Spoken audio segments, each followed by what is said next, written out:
भाजपा सांसद और राष्ट्रीय जनतांत्रिक गठबंधन के उम्मीदवार ओम बिरला लोकसभा के अध्यक्ष चुने गए हैं। कुर्सी संभालते ही बिरला ने 18वीं लोकसभा के पहले सत्र को संबोधित किया।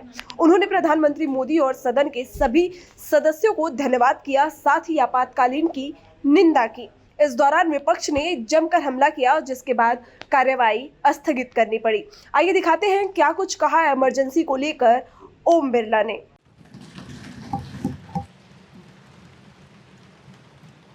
माननीय सदस्यगण, ये सदन 1975 में देश में आपातकाल इमरजेंसी लगाने के निर्णय की कड़े शब्दों में निंदा करता है। इसके साथ ही हम उन सभी लोगों की संकल्प शक्ति की सराहना करते हैं जिन्होंने इमरजेंसी का पुनर्जुड़ो विरोध किया, अभूतपूर्व संघर्ष किया और भारत के लोकतंत्र की रक्षा का दायित्व निभाया।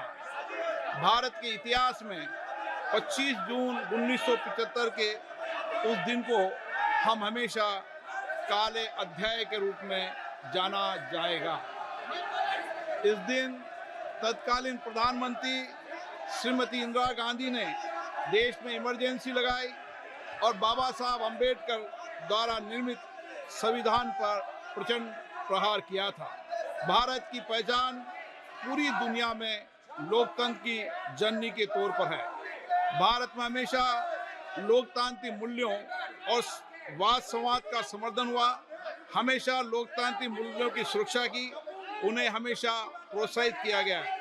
ऐसे भारत पर श्रीमती इंदिरा गांधी द्वारा तानाशाही थोप दी गई, भारत के लोकतांत्रिक मूल्यों को कुचला गया और अभिव्यक्ति की आज़ादी का गला घोटा गया।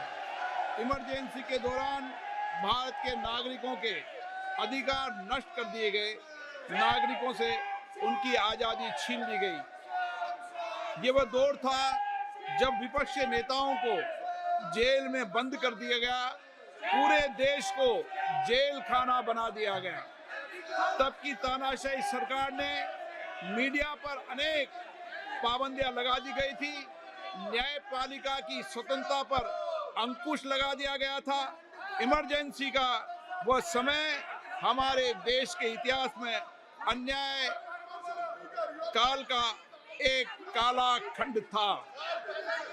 आपातकाल इमरजेंसी लगाने के बाद उस समय कांग्रेस सरकार ने कई ऐसे निर्णय किए जिन्होंने हमारे संविधान की भावनाओं को कुचलने का काम किया।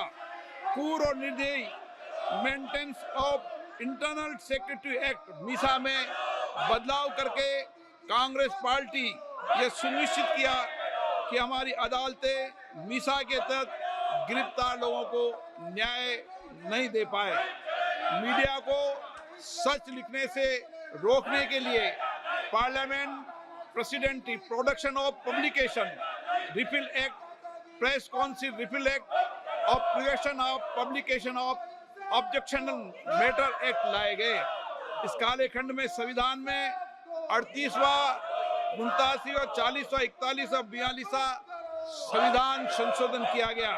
कांग्रेस सरकार द्वारा किए गए संशोधन का लक्ष्य था सारी शक्तियां एक व्यक्ति के पास आ जाए, न्यायपालिका पर नियंत्रण हो, संविधान के मूल सिद्धांत खत्म किए जा सके। ऐसा करके नागरिकों के अधिकारों का दमन किया गया और लोकतंत्र के सिद्धांतों पर आघात किया। इतना ही नहीं, तत्कालीन प्रधानमंत्री श्री इंदिरा गांधी ने कमिटेड ब्यूरोक्रेसी और कमिटेड जुडिशरी की बात कही, जो उनकी लोकतंत्र विरोधी रवैये का एक उदाहरण है। इमरजेंसी अपने साथी ऐसे असामाजिक और तानाशाही की भावना से भयंकर चुनौतियों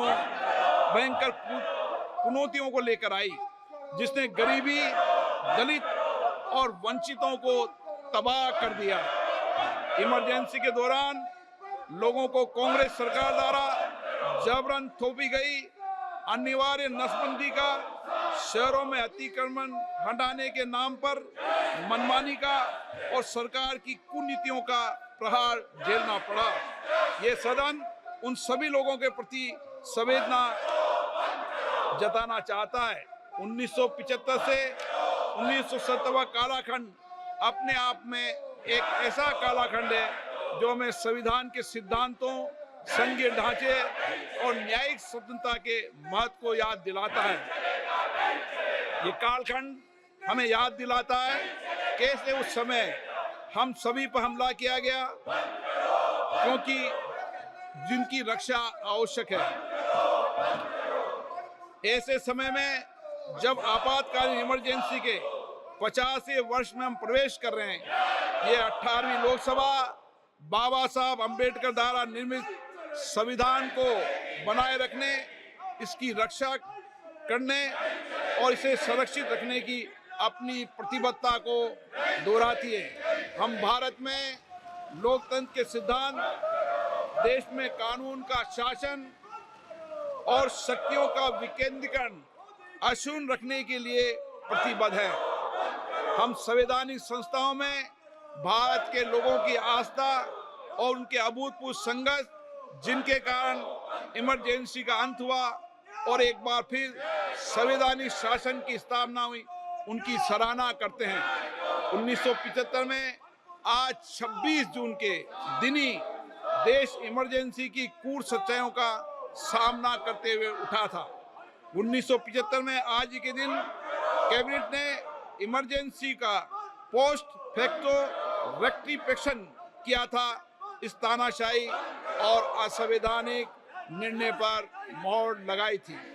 इसलिए हमारी संसदीय प्रणाली अनगिनत बलिदानों के बाद मिली दूसरी आज़ादी के प्रति अपनी प्रतिबद्धता को दोहराने के लिए आज के प्रस्ताव किया जाना आवश्यक है।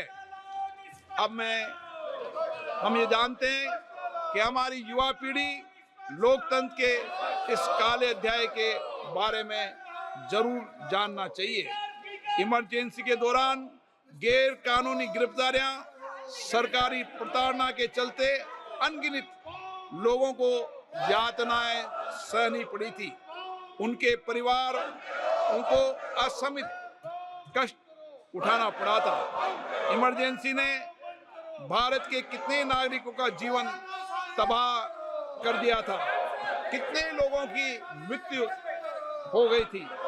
इमरजेंसी के इस काले खंड में कांग्रेस की तानाशाह सरकार के हाथों अपनी जान गंवाने वाले भारत के ऐसे कर्तव्यनिष्ठ और देश में प्रेम करने वाले नागरिकों की स्मृति में हम सब 2 मिनट का मौन रखते हैं।